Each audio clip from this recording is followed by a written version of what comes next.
Hi, everybody. My name is Aimee Bryant. I'm a partner in Nutter's Private Client Group, and I'm here with my partner, John McBrine. And today, we are going to be talking to you about estate planning, specifically management, alignment, and stewardship of your assets through trusts. And so this is the second of 3 webinars that Nutter is doing in collaboration with ACC Northeast, and we're happy to be speaking with you today. So John is manning the slides, so I will, just say next slide when I want to move on. So thanks, John. Could we go back one? So before we get started, I just wanted to thank ACC for collaborating with us on these webinars. Nutter has been a longtime supporter of ACC's Northeast chapter, and now that things are finally getting back to normal, hopefully we can enjoy our annual event at our office in the Seaport. And John and I were just talking about questions. So we are going to try to get to some questions at the end, but we may run the full time. So in case that happens, feel free still to drop your questions in the chat or in the Q&A window. And if we can't get to them, then please feel free to email us at our emails here. So next slide.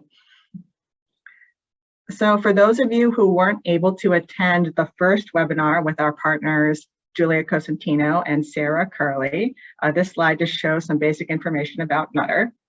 So we're a mid-sized firm. We have 150 attorneys.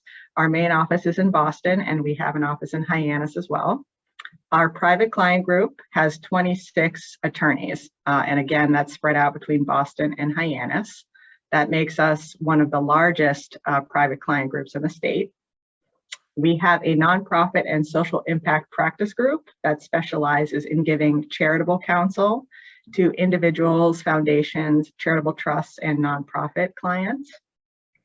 And we also have a Nutter investment advisor. So that's a registered investment advisor that's wholly owned by Nutter, and they provide investment services to our clients. So next slide. So now that we've gone through the introductory slides, let's jump into the content. So today we're going to be talking about trust. It's all about trust today. And so here is the agenda that John and I will be covering. That includes, what is a trust? What people are required to make a trust? Why would you want to use a trust? What do you need to create one? What does a typical trust look like? What does it mean to fund a trust? And what is a trustee responsible for doing? So, next slide. So if you attended our first webinar with Julia and Sarah, they talked about what documents comprise a core estate plan. So that's your standard estate plan. And obviously those documents included a will, which is what most people think about when they think about creating an estate plan. But Julia and Sarah also talked about a revocable trust. And so trusts play a very important role in estate planning and in most standard estate plans. And contrary to the belief that they are for the ultra wealthy, they are actually quite useful for most clients, especially those of us who live in Massachusetts. So a will is basically a shell document, and what a will in our standard estate plan says is, after some basic provisions, it says all the rest of my property, the residue of my estate, should flow to my trust. And then what the trust does is it contains the dispositive provisions of the plan. So it says who should get the property and when and how, and it also contains tax planning provisions as well. So this slide goes into, basics. What is a trust exactly? So a trust is an agreement that creates a fiduciary relationship between the creator, which we refer to as the donor, and a trustee. And so I know you are all familiar with the term fiduciary, but a fiduciary is a person or organization that must act in the best interest of another person.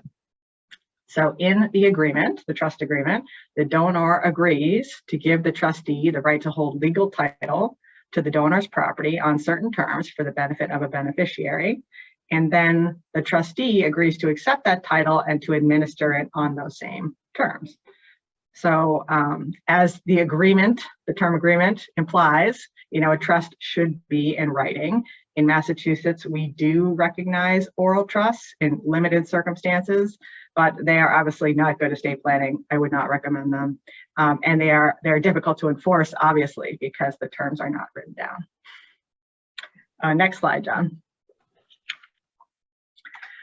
So I already mentioned these different parties. So there's 3 important roles that are played in a trust. And so the first is the donor. That's the client, that's you. That's the person who creates the trust. And so different offices have different preferred terms for this person. If you see settlor, trustor, grantor, they all mean the same thing as donor. So the next role to play is the trustee. So that's a person or entity that holds the trust property in a fiduciary capacity, so not in an individual capacity, for the benefit of one or more beneficiaries. And the trustee is considered the legal owner of the property. And then lastly, there's a beneficiary. So that's the person or people on whose behalf the trustee holds the trust property. And the beneficiary is the equitable owner of the trust property. So on the next slide, I will get to the difference between the legal owner and the equitable owner, but that is a very important concept in trusts. And also I did want to add that there's different kinds of beneficiaries. So sometimes the beneficial interest doesn't vest immediately. Sometimes something needs to happen before that interest vests. So that is called a contingent beneficial interest versus a vested beneficial interest. And then a lot of the time you also have beneficiaries that have a beneficial interest for a certain amount of time. So an example is a lifetime beneficiary, sometimes called an income beneficiary. So that person can enjoy the trust property while they're alive, but then after they die, the property is then held for the benefit of a remainder beneficiary. So that's someone, a remainderman, who comes in only after the lifetime or income beneficiary is no longer around. And so in addition to these 3 roles, there can also be multiple people in each role. So you can have multiple donors, trustees, and of course, more than one beneficiary. And then lastly, one person can wear what we say multiple hats. So sometimes it's hard to envision the same person acting in different capacities, but that definitely can happen in a trust. So for example, in a standard revocable trust, while the donor is alive, oftentimes the donor is also a trustee as well as the sole beneficiary. So what this means in effect is that while the revocable trust is funded during life, the donor still has total control and access to the property. They still have total enjoyment of that property. And the only thing that is really different from the fact that the trust holds the property is that the trust is listed as the legal owner on the account statement or the policy or on the deed. So next slide, John. So I mentioned before this concept of dividing ownership between legal title and equitable title. So this is a fundamental concept of trust because you're dividing ownership into 2 different parties. So the trustee is the one that holds legal title to the property. That means they have full ownership rights over it. However, the trustee can't just do whatever they want with that property. They are bound by the fiduciary duty to manage the property in the best interest of the beneficiary. So the beneficiary is not the legal owner, but they are the equitable owner, and they have the right to receive and enjoy the trust property, which is held for their benefit by the trustee. So if the trustee were to withhold the property or to prevent the beneficiary from enjoying those equitable rights, then the beneficiary could sue the trustee for breach of fiduciary duty. And then the last thing I wanted to mention here was if there's ever a combination of legal and equitable title in the same person, so the trustee and the beneficiary are one and the same, those interests merge together, suddenly there isn't this division of ownership anymore and the trust can terminate. This is different than what I mentioned before on the previous slide about people wearing more than one hat. Because as long as there's at least one other beneficiary that's next in line, merger does not occur. This is only if there's nobody else in line and legal and equitable title merge in the same person, then the trust does not exist anymore. So next slide. So I've mentioned the term revocable trust or revocable trust. several times already. So clients often wonder, what's the difference between a revocable trust and an irrevocable trust? So a revocable trust simply means that the trust can be amended or modified or revoked by the donor at any time while they are living and not incapacitated. And so a revocable trust is considered a key document in a standard estate plan. An irrevocable trust generally cannot be amended or revoked after it's executed, and definitely not after the donor's death. And so irrevocable trusts are also used as part of standard estate plans, but they are specifically used for gifting or for liability mitigation purposes. And so if you've ever read up on gifting or estate planning strategies for tax purposes, you've probably come across one of many acronyms that's used to describe all of the different varieties of irrevocable trusts, which is basically an alphabet soup. So if you've ever heard of a SLAT, a GRAT, an IGGT, an ILET, all of these things are irrevocable trusts. And then finally, under Massachusetts law, a trust is presumed to be revocable unless it expressly says it's not. And I think on that last point, Aimee, I think that presumption had switched. I think it was prior to 2012 or thereabouts, the enactment of the Massachusetts Uniform Trust Code. It had been the case that for old trusts, the presumption was that the trust, if it's silent on whether it's revocable or irrevocable, would be irrevocable. And then the committee that implemented the MUTC decided that, it might be better to flip that presumption. So for older trusts, it might be the opposite. That's the takeaway. Yes, that's a good point, John. Thank you. So let's move on. So other trust terms you may encounter are a living trust or an inter vivos trust. And this just means that the trust was created during the donor's lifetime. And a living trust can be revocable or irrevocable. On the other hand, you have a testamentary trust. And so that means that the trust was created under the testator's will, which is why these kinds of trusts are sometimes called trusts under will. And because they are created on the testator's death, they are obviously irrevocable. So here in Massachusetts, we also recognize a type of trust called a nominee or a realty trust. And so this type of trust is used as a vehicle to hold legal title to real estate, although I have seen it used to hold other assets as well. This kind of trust is different from other kinds of trusts because the trustees' powers are very limited. And so they can only really act with the express authority or direction of the beneficiaries. Really, the only role of the trustee is to hold title. That's all it is. And the reason that these kinds of trusts are useful is that they help preserve the confidentiality of the asset being held, and it's easier to transfer interest in the asset. So for example, if you have a piece of real estate that's owned by a nominee trust, a deed is recorded with the Registry of Deeds that shows the nominee trust as the owner, but what that deed does not describe are the underlying beneficial interests in the trust. And the beneficiaries are really the ones kind of running the show behind the scenes of a nominee trust, but their identities are never disclosed. They're never put on record. And in a related way, if those interests are ever transferred between the beneficiaries or to a new beneficiary, that also remains off the record. So these kinds of trusts are easy ways to hold real estate. And of course, those types of trusts also save on recording fees because it costs money to record a deed at the Registry of Deeds.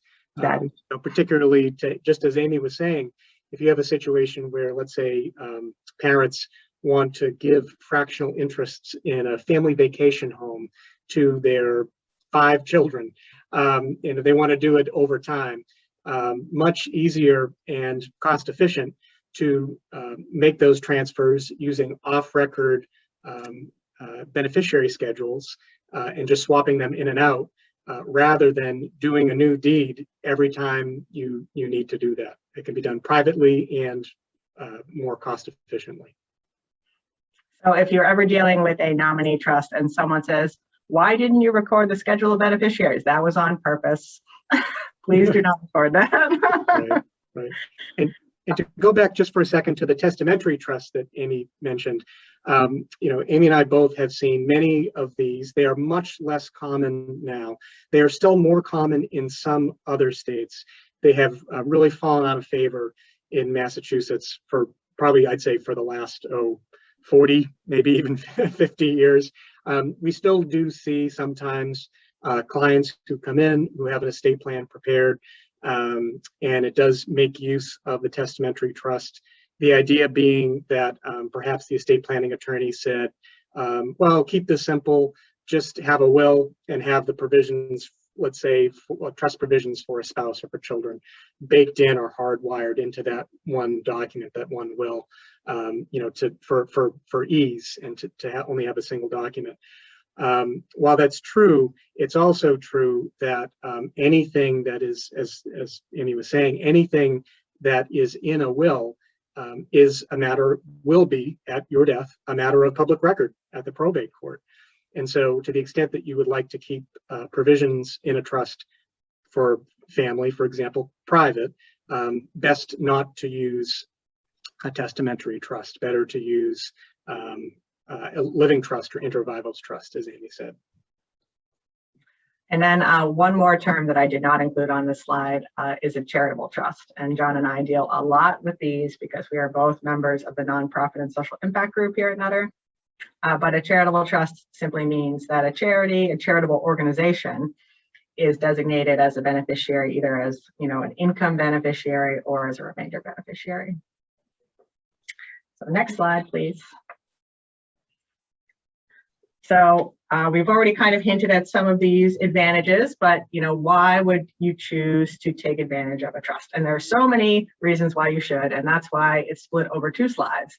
The first couple benefits are here, and so one of them is probate avoidance. So if you die in Massachusetts or most states owning an asset in your individual name, that asset is considered a probate asset. And so to deal with that asset, you need to have someone file your will with the probate court and petition to have a personal representative appointed.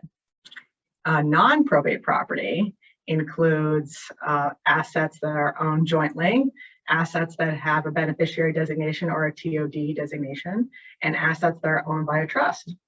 So we have many clients who don't like the idea of having to wait around for probate to happen. And so what they will try to do is put all of their assets into their trust and thereby circumvent that whole process. So that saves both time and money, especially depending on which probate court you are filing with. In addition, we have planning for incapacity. So for certain clients, there is the concern that at some point down the road, they may become incapacitated.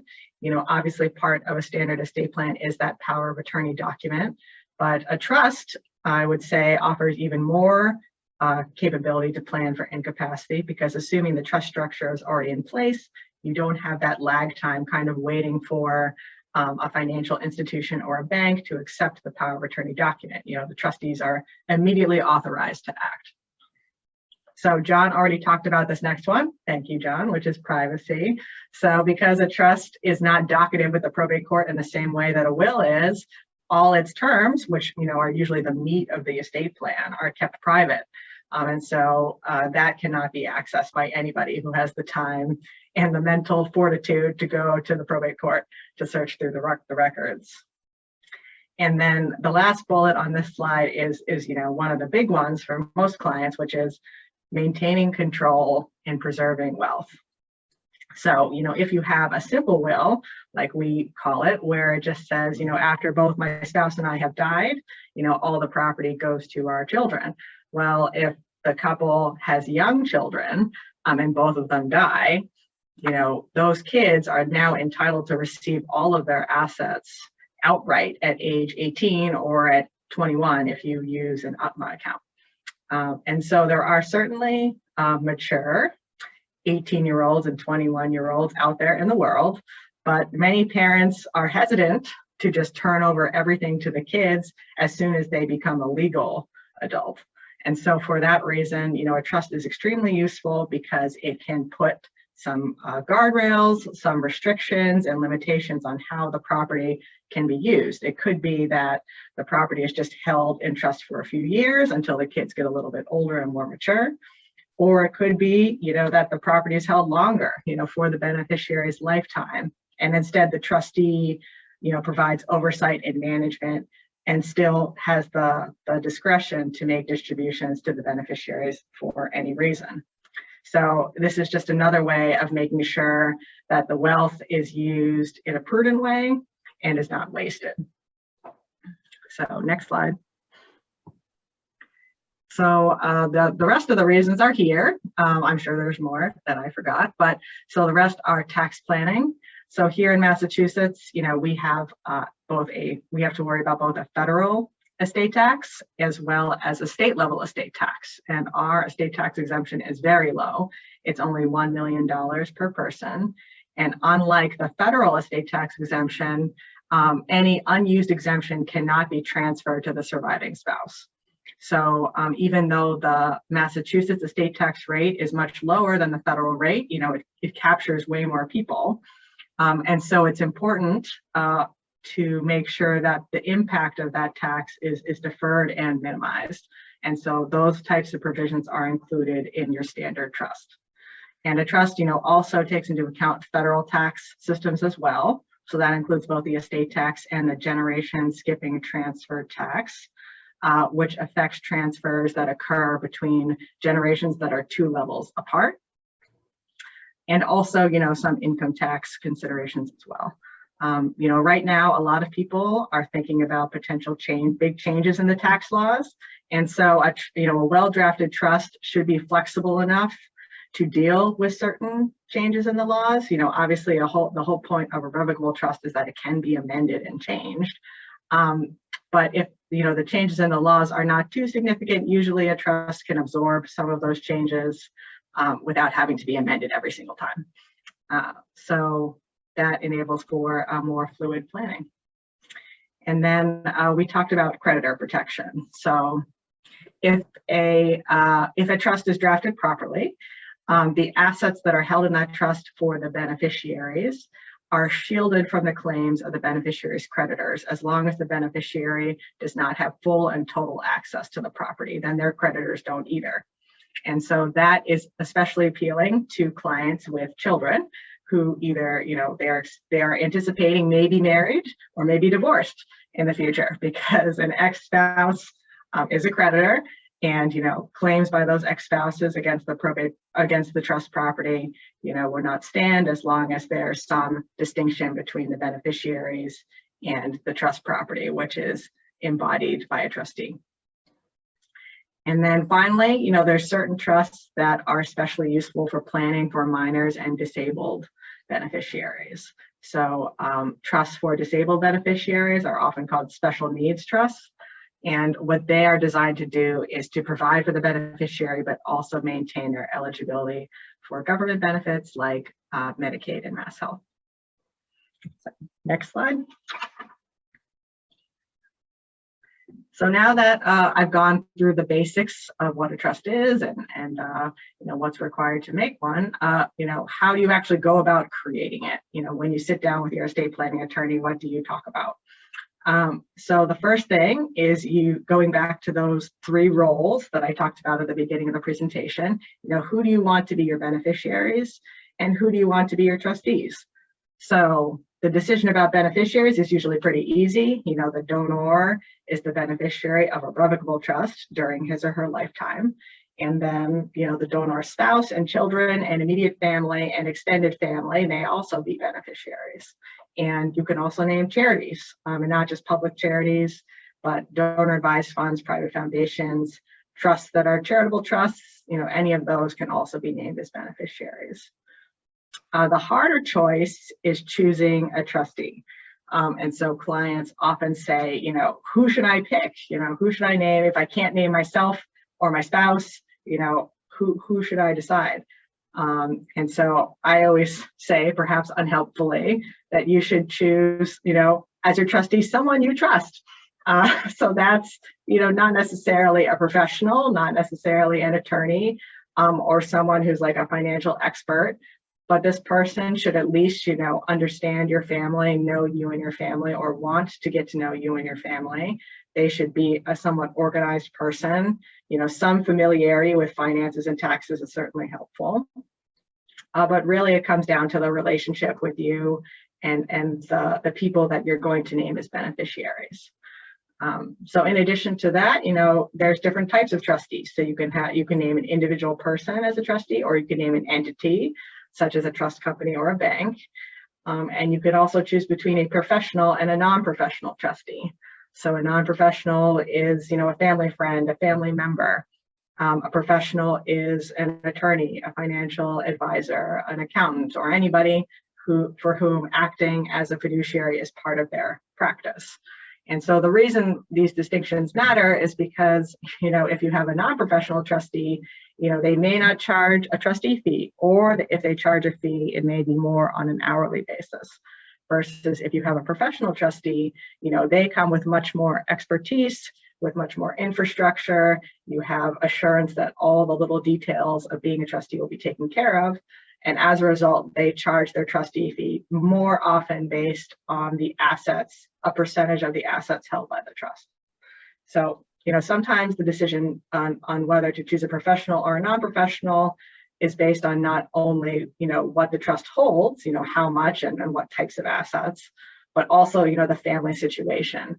So sometimes if a client would rather just have an impartial third party acting as trustee, then they would probably err more on the side of a professional trustee or an entity. Versus if they are looking for somebody more who would communicate, constantly with the beneficiaries, who really has, a close relationship with the beneficiaries, they may choose an individual non-professional trustee. Did you have anything to add, John? Sure. So, this topic, especially choosing the trustee, that I feel as though probably takes more time in an estate planning conference than perhaps almost any other point of discussion, because it is, as Aimee said, it's a very it's a big job, and it's a very big decision for clients to make. And Aimee very well outlined a lot of the pros and cons of different types of trustees.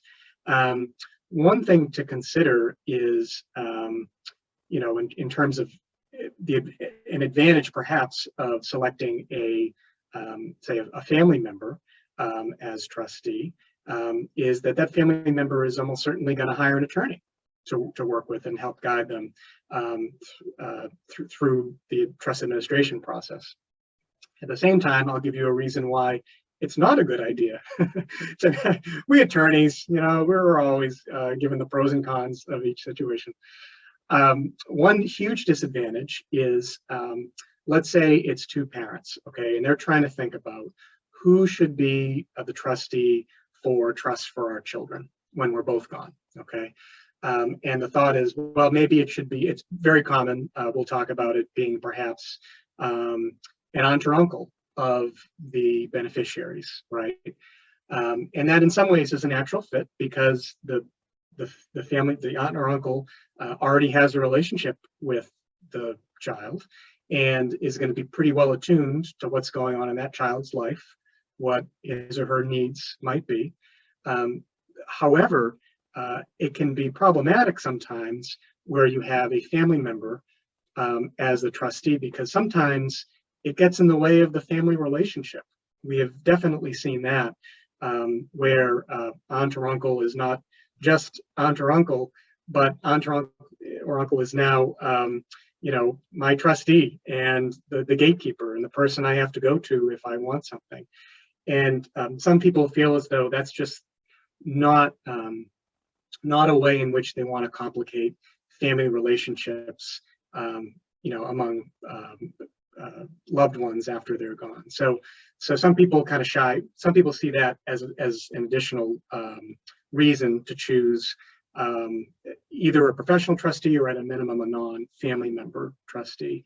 Another thing to consider is that it can be very powerful to pair together a professional trustee and a non-professional trustee, or especially a family member trustee. I mean, I have lots of situations like that where, some professional, either we or an advisor, a professional advisor, an accountant or investment professional is acting as the professional trustee, working alongside, say in that case that I used, Aunt or Uncle. And it works very well because Aunt or Uncle, as I said, naturally is in touch with the beneficiary, knows what the needs are, and can communicate that to the professional trustee, and the professional trustee can do everything else, everything else that's involved with running the trust. And frankly, the little secret that a lot of people who do this know is the professional trustee can also be the bad guy when you need a bad guy, and it doesn't have to. Let's say the beneficiary is requesting a distribution for something that clearly is a bad idea, or they're in just a particular life circumstance that it would not be a good idea for them to get their hands on money. Well, Aunt or Uncle in that case can kind of say, well, let's ask the professional over here and see what the professional says. And in the same breath, Aunt or Uncle can say to the professional, this would be a terrible idea. And so the professional trustee can kind of take the heat in a way. And again, this gets back to what I was saying earlier in terms of preserving that family relationship. It's all with an eye toward keeping that intact. And just to add to what John said, so one of the other bullets is, can a beneficiary be a trustee? So the answer is yes. The beneficiary can be the sole trustee, provided there's some limitations on their distribution authority. But more often what we see is, a child beneficiary, so an adult child, is a trustee, but then they are co-trustee with a independent trustee, so a trustee who is not also a beneficiary. And so that type of partnership seems to work well because you have the independent trustee who's the one who's actually charged with making distributions. So a lot of the benefits of the trust are still there, but the adult child beneficiary, because they're a co-trustee, can be involved with the management of the trust. And so clients who are parents think this is oftentimes a good opportunity for that child beneficiary to be able to get some financial experience, investment experience by acting in concert with an independent trustee. So next slide, John. So then as part of this estate planning conversation, you've hammered out who you want to be your beneficiaries, who you want to be your trustees. So the next thing to think about is, when are the beneficiaries going to get the property and how? And so sometimes this depends on what property will be used to fund the trust, and John will talk more about that in a little bit. Literally any kind of property can be used to fund a trust. So that includes real estate, tangible property, your standard liquid assets, cash, securities. I've seen intellectual property go into a trust, and then also retirement accounts and insurance can name the trust as a beneficiary, provided that, there's these very particular special rules concerning, how you can name a trust as the beneficiary of an inherited retirement account. So, I won't get into that, but just, should keep in the back of your mind, if you're inheriting a retirement account or you plan to make your trust, the beneficiary of one of your retirement accounts, to flag that for your estate planning attorney. And so next, you have to think about when your beneficiaries should get the property. As I mentioned before, it runs the gamut between, just getting it all at a certain age, maybe spreading it out over certain ages and distributing in portions, or you can retain, some or all of the property and trust for the beneficiary's lifetime. And another thing to think about is, what kind of discretion should the trustee have to make distributions? So if they're an independent trustee, usually they have extremely broad discretion. They can make a distribution for any reason whatsoever. It could be for a yacht. If they feel like that's something in the beneficiary's best interest, probably not. But that's within the scope of that broad discretion. There's another type of discretion you see a lot in trusts, and that's called an ascertainable standard. And so that's a more limited standard to just the beneficiary's health, education, maintenance and support. And so what that kind of means is the trustee is authorized to make distributions to kind of maintain the beneficiary's current standard of living. And then the last thing on this slide I wanted to mention is a dynasty trust. So this is just kind of a fancy word for a trust that doesn't have like a fixed termination date. Instead, the trust is designed to last for the longest time permissible under the law. And that time period varies by state. Here in Massachusetts, it's called the rule against perpetuities period, which they tell you in law school, don't bother learning about the rule against perpetuities because you'll never use it, except we use it all the time. So somebody was not being truthful there. But it basically is in Massachusetts, 21 years from the death of the last to die of the donor, the donor's spouse, and all of the donor's issue who are living at the time the trust is executed. So you will not have to worry about that, but when you see the term dynasty trust, it just means a trust that is designed to last for the longest time allowed. So I think that's it for me. I'll turn it over to you, John. Thank you, Aimee. I think Aimee, thank you for kind of explaining the way that trusts operate. And what I'd like to do is take a minute and explain what perhaps an example of a common revocable trust might look like. So any estate planning attorney will tell you that each trust is a masterpiece. Each trust is its own magnificent work of art, of literature. And I'm here to tell you that when you're talking about a revocable estate planning trust, think of it as a 3-chapter book, okay? And the 3 chapters that we have here are kind of the 3 columns that we have laid out in this example. So first, to just explain what I'm talking about, over on the left-hand side of the slide is explains the way a revocable estate planning trust works during the lifetime of the donor. And I know Aimee used that term as well. When we say donor, we mean, and you might look at your estate planning documents, it might not use the term donor. It might say the grantor or the settlor. The idea is it's the creator of the trust, the person who established the trust. So left-hand side is how the trust operates during the donor's lifetime. The middle column describes how the trust will operate at the death of the first spouse to die, but while there is still a surviving spouse. And then the column on the right-hand side shows you what happens when both spouses are gone.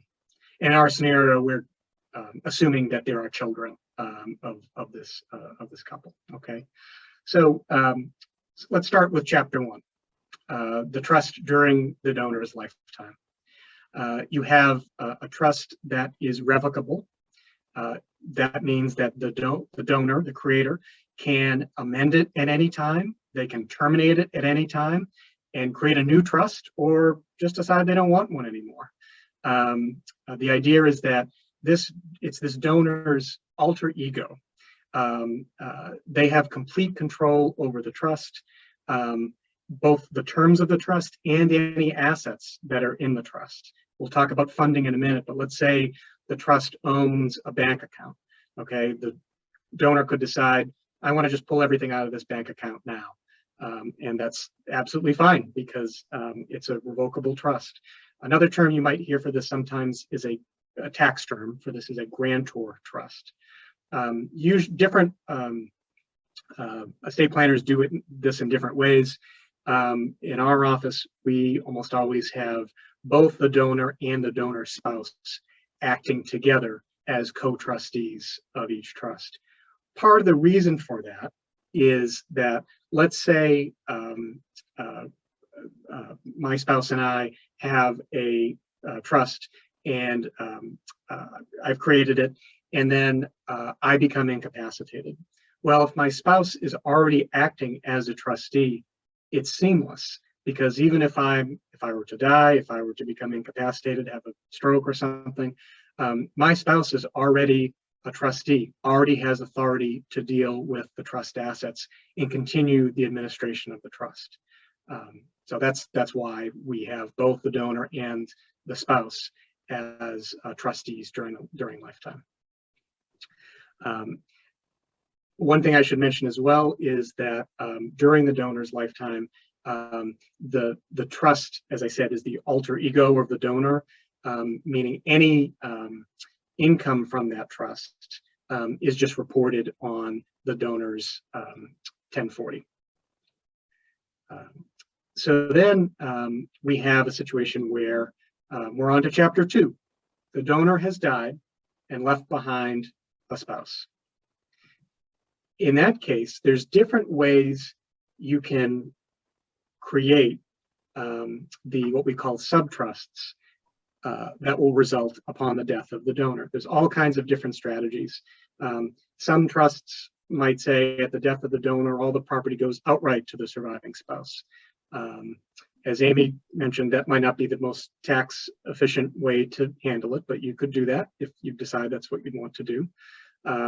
Another way is to have all property go to a marital trust for the benefit of the surviving spouse, and I'll describe what that means in a minute. One kind of conventional and traditional way that we have done estate plans historically has been to create various subtrusts at the death of the donor.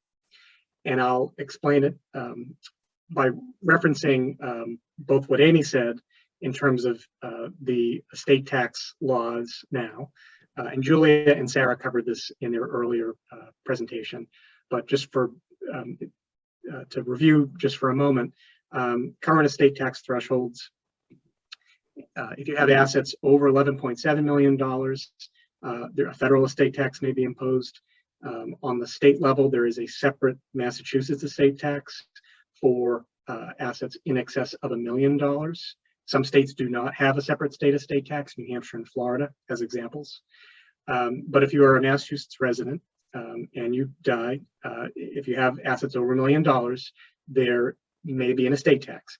There is also a full marital deduction, meaning any property that passes to a spouse or to a trust that is solely for the benefit of a surviving spouse, there is a full deduction for any property, no estate tax due at that point. So one way to think about this structure that we have in the middle column is to think of this as 3 buckets, okay? Or up to 3 buckets, I should say. And so you can have the amount of assets that belong to the donor at the donor's death that pass through the trust that are up to $1 million currently, which is that amount which is exempt from both Massachusetts and federal estate tax because it's below both the million and the $11.7 million exemption amounts. That amount would pass to what's called either a credit shelter trust or a family trust. That trust, the specific provisions of it are the beneficiaries of that trust can be the spouse. In addition, children and descendants can be beneficiaries of that trust. And the trustees have discretion to make distributions to anyone in the class that I just mentioned. That credit shelter trust will not be subject to estate tax at the death of the surviving spouse. That's why you create it, because it uses the exemption amount, the Massachusetts estate tax exemption amount of the first spouse to die. So that amount will not be subject to estate tax. But then you have to consider, well, what if this individual has assets that are in excess of $1 million? Well, if that's the case, then there are one or more marital trusts that are created. The key behind the marital trust is that it receives a full deduction on the estate tax return of the donor, of the first to die. The IRS basically treats that property as going to the spouse outright for tax purposes. However, the rules on it are that the spouse must be the sole beneficiary. The descendants cannot be a beneficiary of that marital trust. In addition, the spouse must receive at a minimum income distributions from that trust. And in addition, the spouse may receive principal distributions from the trust. Oftentimes, we create the credit shelter or family trust and the marital trust as having both the spouse and a co-trustee, perhaps an independent trustee acting alongside that spouse. As Aimee mentioned earlier, there are certain considerations, advantages and disadvantages to having an independent co-trustee as opposed to having the spouse act as the spouse's own trustee of any of these trusts. Another thing I should mention is that in the marital trust, you might have a situation where you create multiple marital trusts. This gets to the idea that because the Massachusetts estate tax exemption amount is $1 million and the federal estate tax exemption amount is $11.7 million, there's a big difference there. And so sometimes it makes sense to create multiple trusts. So one marital trust that is basically in the property that's in excess of $1 million, but less than $11.7 million, which we call the Massachusetts marital trust, property that's going to be exempt from federal estate tax, but not Massachusetts estate tax at the death of the surviving spouse, and then a federal marital trust for everything over $11.7 million. That's the amount that will be included for all purposes. And then we have, one thing I want to mention before we move on from this middle column is that the surviving spouse can have a power of appointment over trust property. Now, what does that mean? Well, if you're in the column to the far left, the trust is revocable, right? If you're in the middle column and the far right column, the trust all of a sudden has become irrevocable at that point. And so you can't change the provisions of the trust, except if the donor, when the donor created the trust, said in the trust document, my spouse has a power of appointment over the property to essentially rewrite the trust provisions at the death of my spouse. Then what can happen is at the spouse's death, the spouse can have executed a will. And in that will, the spouse can say, I want to change the provision of my late spouse's trust for the benefit of, say, my children, and I want to have it read differently. And I'll give you just a practical example of this. Let's say that at the death of the donor, okay, it's a spouse and children, and everyone's doing fine. A few years, and so we're in the middle column now, right? So it's marital trust and family trust. However, it turns out that one of the children is having some difficulties. Let's use substance abuse as an unfortunate example. If that were the case, and let's say the trust provisions that the donor created say at the death of my spouse, all the assets go outright to my children. Well, that is not something that the spouse wants to see. So the spouse can essentially rewrite those provisions and say, no, in fact, rather than having property go outright to the children at my death, property will be held in continuing trust for my children at death. It's a very handy tool to give that spouse, it's kind of a second look to give that surviving spouse the opportunity to adjust the provisions as necessary. So finally, let's say the surviving spouse has died and we're in the final column, the far right column, okay? So it's children who are alive. I'm assuming for this purpose that let's say all the children are young, whether they're minors or they're just young adults. You can have what we call the holdup provision, so a common pot, so that at the death of the second spouse to die, there's a trustee, obviously, an independent trustee who is still managing the assets. But until let's say there's 3 kids, okay, and let's say that they at the death of the surviving spouse, or the death of the second spouse to die, let's say that the oldest kid is 23 and the youngest kid is 17, okay? Well, the 23-year-old already had, let's say, college expenses paid for. whereas a 17-year-old has those expenses yet to come. So what can make sense in this case is to have what we call a common pot or a holdup that says all the assets, all the trust assets are going to continue to be held in a single pot for the benefit of all the kids. It's as if you're still a family, right? And it's still the family assets that are going to pay for, say, the college education of that 17-year-old, like I mentioned. And only once the 17-year-old, the youngest child, reaches age, pick an age, 23, 24, then the property will divide into separate trusts for the children. At that point, you can have each child will get his or her own sleeve. So each sibling has nothing to do with their siblings' trusts. Each child might be a trustee of his or her own trust and might have a co-trustee with them, an independent trustee. And each child and that child's descendants are all beneficiaries of that trust. One thing I want to mention before we move on from this slide is that one thing we often encounter with clients is that different people might want to treat children differently. They might just have different children who, some of whom have, different issues, perhaps, some special needs situation, or perhaps, again, substance abuse or whatnot. And you absolutely can treat those separate trusts for children. They can look different. Some kids can be co-trustees of their own shares while other kids might not be. Some kids you might give the power to remove their co-trustee and even appoint a replacement. Other kids, you might not give that power. Some kids, you might even give the power to withdraw trust property as they reach certain ages or in certain situations, and not others. That's absolutely fine. But some parents do worry about the optics of having a document that treats some different than others. One solution that we often recommend to folks in that situation is to do a side memo. So this is a letter that's essentially to the independent trustee, and it can provide all sorts of guidance to the trustee.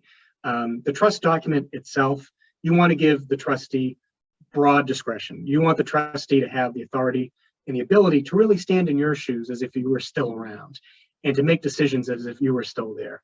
And to do that, you want to give that trustee full latitude to make those decisions.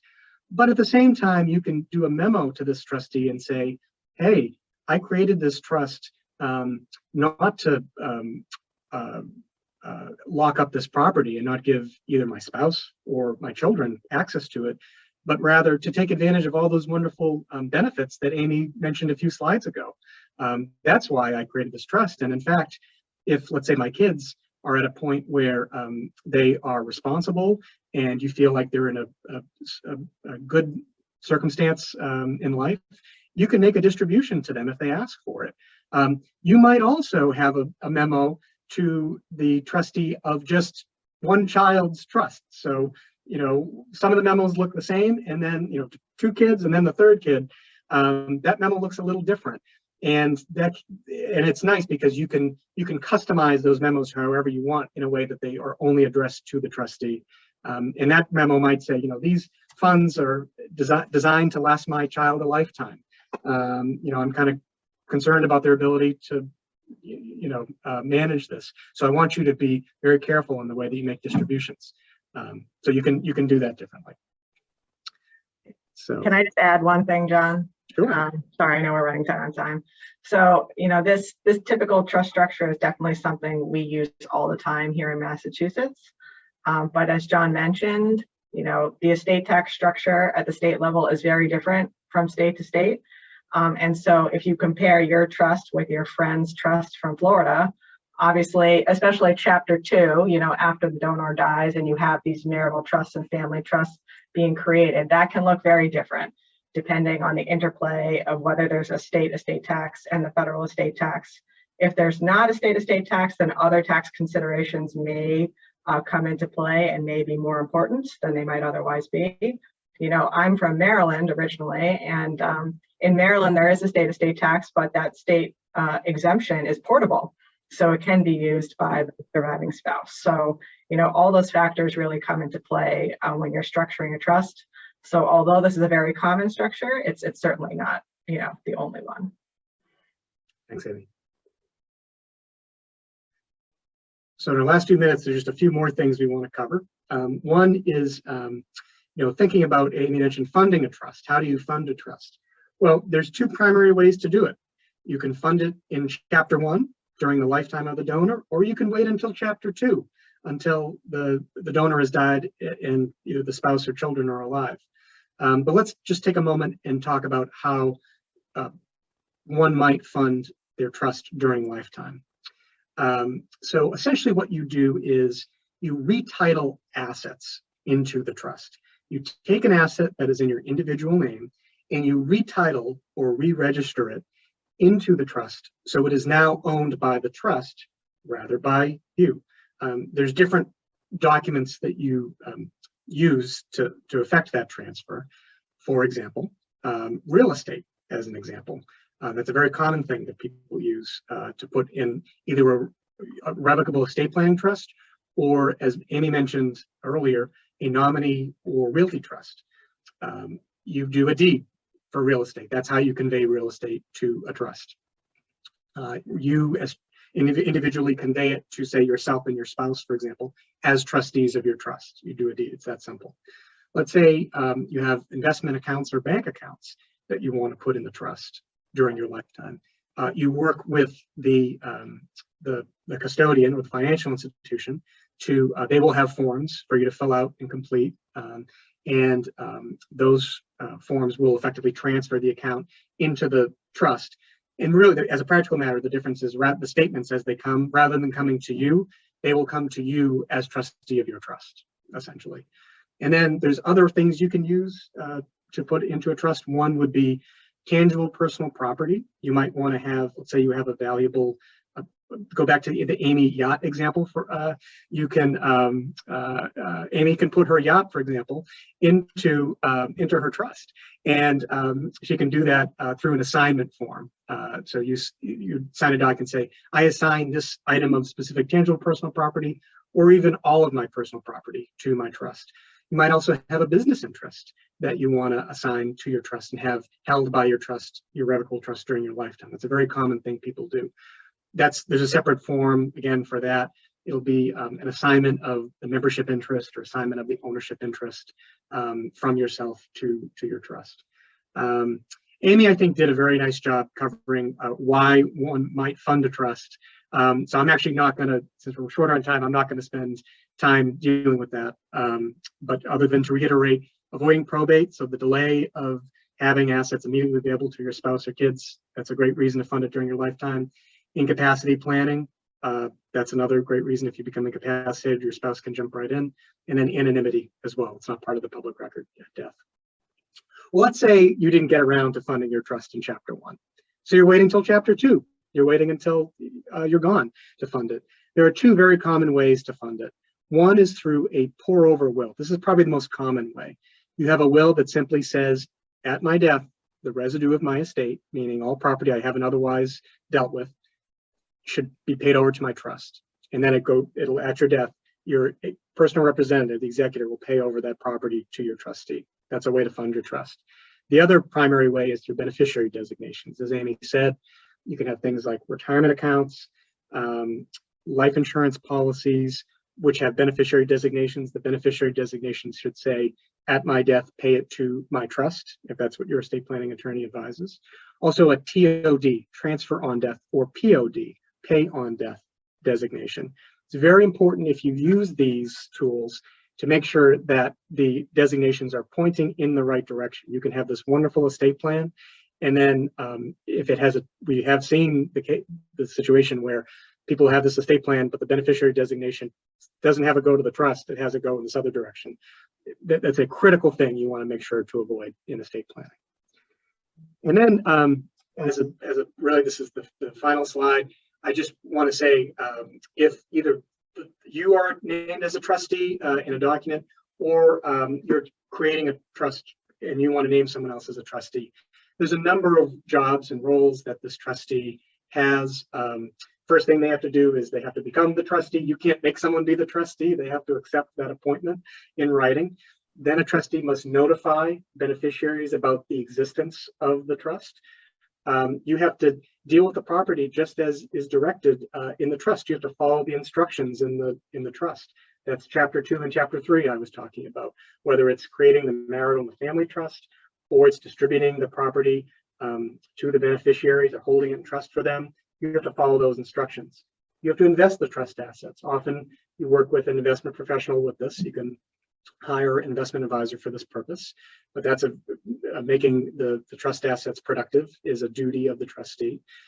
Exercising discretion and making distributions, providing account statements, so whether quarterly, monthly, to beneficiaries, filing tax returns on an annual basis. Again, you can engage an accountant, tax accountant for this purpose. And the last one is really the primary job of the trustee in many ways. It's to stay informed. It's to know what's going on with the beneficiaries and what their needs are, and how can the trust be responsive to that if appropriate. So this concludes the second of the 3 webinars. We have up the very last one that we will be having. This is on September 22nd. Our colleagues Kevin Muse and Johanna Sullivan will be talking about tax planning to preserve and enhancing long-term wealth. In closing, on behalf of Aimee and me, thank you very much for your attention. Thank you to ACC Northeast, and we very much hope to see you soon. Thanks, everybody.